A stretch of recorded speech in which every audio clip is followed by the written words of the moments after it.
बिस्मिल्लाहिर्रहमानिर्रहीम। हम मौजूद हैं करंतना सेंटर के बाहर मौजूद जीडीसी के दस्तरखान पर, जहां रात के खाने की तैयारी की जा रही है।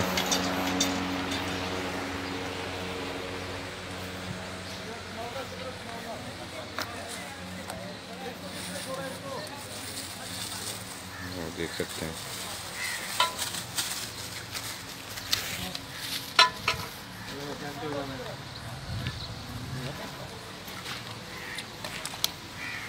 चिकन कड़ी दी जा रही है